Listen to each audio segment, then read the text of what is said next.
அஸ்ஸலாமு அலைக்கும். இன்னைக்கு நான் கிறிஸ்மஸுக்கு ஸ்பெஷலாக ஒரு ப்ளம் கேக் செய்ய போகிறேன். இந்த மிஸ்ரிங் கப்புக்கு 1 கப்பு மைதா எடுத்திருக்கேன். 3/4 கப்பு வெள்ளை சர்க்கரையும் அதில் 2 பட்டை 3 கிராம்பு 3 ஏலக்காய் மிக்சியில் பவுட்ராக்கி வச்சுருக்கேன். 3 முட்டை எடுத்திருக்கேன். குட்டி கப்புக்கு நான் 50 பாதாமை பொடிச்சு வச்சுருக்கேன், கட் பண்ணி வச்சுருக்கேன். பேக்கிங் சோடா 1/2 ஸ்பூனு டீஸ்பூனுக்கு பூட்டி 1 பவுல் எடுத்திருக்கேன். வெள்ளை கிறிஸ்மஸ்ஸு 3/4 கப்பு எடுத்திருக்கேன். கருப்பு திராட்சை 1 கப்பு எடுத்திருக்கேன் குட்டி கப்புக்கு. முந்திரி பருப்பு 1 கப்பு, நெய் 100, வெண்ணிலா எசன்ஸு 1/2 ஸ்பூனு, 3 பேரிச்சம்பழம் கொட்டை இல்லாமல் 3 பேரிச்சம்பழம், கேரமில்லுக்கு 3 ஸ்பூன் சர்க்கரை, கொஞ்சம் ஆரஞ்சு தோல் 1 சிட்டிக்கை எடுத்திருக்கேன். இன்னும் நம்ம வீடியோக்குள்ளே போகலாம். ஒரு பாத்திரம் வச்சுருக்கேன். கேஸ் ஆன் பண்ணுவேன். கேரமில்லுக்கு சர்க்கரை போடுவேன்.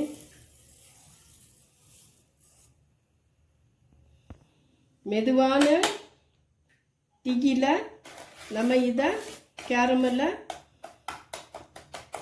ஆக்கணும். இப்போ இது உருவி வருது.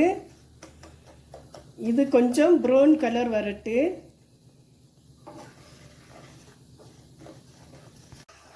ரொம்ப டார்க் கலர் வருது பாருங்க. இன்னும் நம்ம இதில் ஒரு சூடான கொதிக்கக்கூடிய வெந்நியை ஊற்றிடணும். கொஞ்சம் அப்போ இது கட்டி ஆகாது. கட்டி ஆகாமல் நமக்கு இருக்கும். இப்போ நம்ம இது கரைச்சி வச்சிருக்கையில் இந்த நட்ஸ் எல்லாத்தையும் போடலாம்.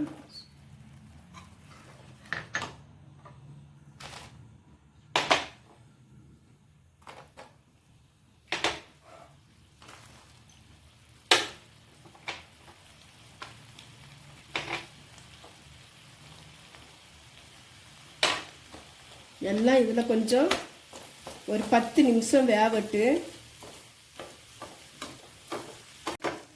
இது எல்லாம் ஒரு 10 நிமிஷம் ஆச்சு. கொஞ்சம் வெந்துட்டு இதை நம்ம ஒரு ஓரமாக வைக்கலாம். கேஸை ஆஃப் பண்ணிடலாம். நெய் நான் பட்டர் போடையில் நெய் தான் உருக்கியிருக்கேன். இதில் சர்க்கரையை போடுதேன்.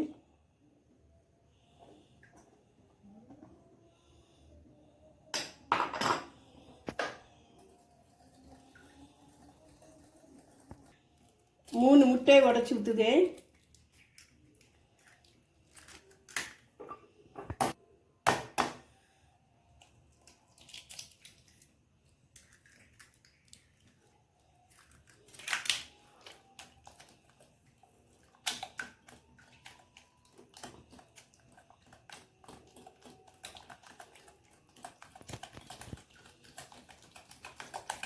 மூணு முட்டையை நல்லா அடிச்சுக்கிட்டு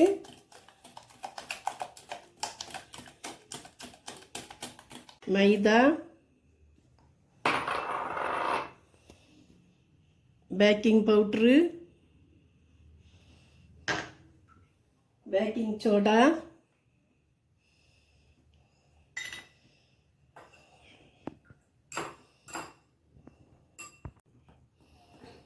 மைதா எல்லாம் கலக்கிடலாம். லெமன் தோல் போடுதேன்.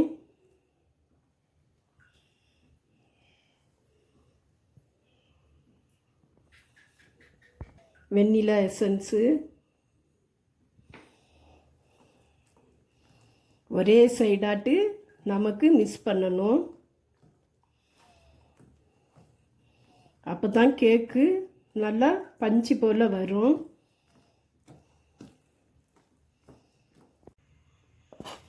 கேரமல்ல அவிச்சு வச்ச இந்த ஐட்டத்தைலாம் இதில் போடணும்.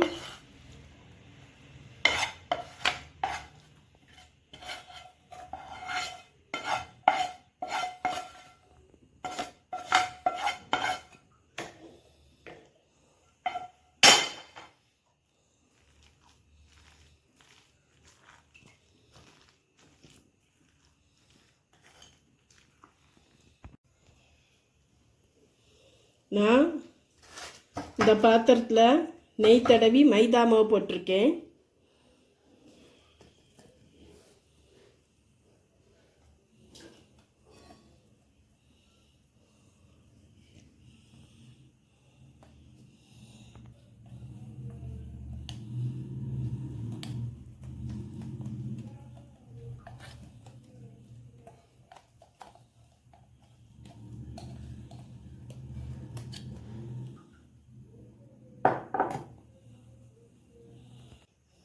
மாவு எல்லாம் ஊற்றியாச்சு.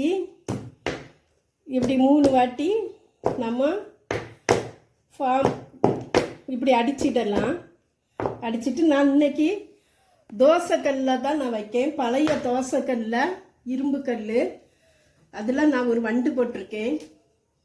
இந்த கேக்கை தோசைக்கல்லுக்கு மேலே வைக்கேன். வச்சு ஒரு மூடியை வச்சு மூட போகிறேன்.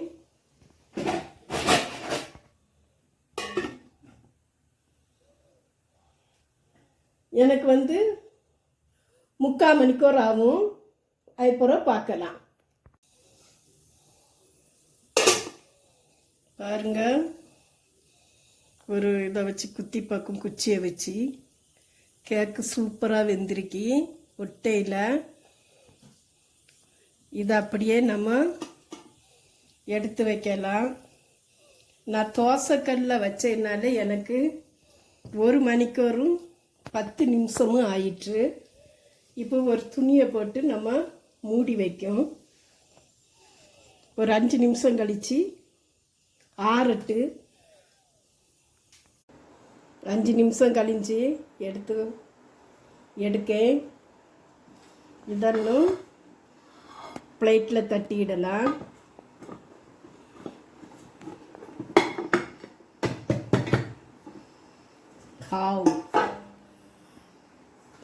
பட்டர் பேப்பர் ஒன்றுமே நான் போடையில, வெறும் தோசைக்கல்லில் வச்சே தான். எவ்வளவு சூப்பராக இருக்கு பாருங்க. பின்னாடி சாப்பிட்ட பாருங்க, எவ்வளவு சாஃப்டாக இருக்கு. கேக் அவ்வளோ மனமாக இருக்கு. வெட்டி பார்க்கும்.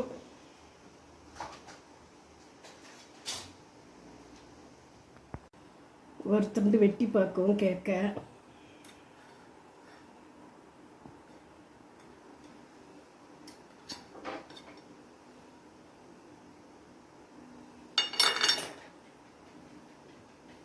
பாருங்க, அவ்வளவு மனமாக சாஃப்டாக இருக்கு. இது அப்படி புசுன்னு இருக்குது. இதே மாதிரி நீங்கள் வச்சு பாருங்கள், சூப்பராக இருக்கு. நான் வச்ச மாதிரியே நீங்கள் வச்சு பாருங்கள். இன்றைக்கி நான் தோசைக்கல்லில் வச்சு உங்களுக்கு காட்டியிருக்கேன். அவ்வளவு அருமையாக வந்திருக்கு. இதே மாதிரி நீங்கள் வச்சு பார்த்து கமெண்டில் சொல்லுங்கள். லைக் பண்ணுங்க, சப்ஸ்கிரைப் பண்ணுங்க, ஷேர் பண்ணுங்க, கமெண்ட் பண்ணுங்க, பெல் பட்டனை கிளிக் பண்ணுங்க. அஸ்ஸலாமு அலைக்கும்.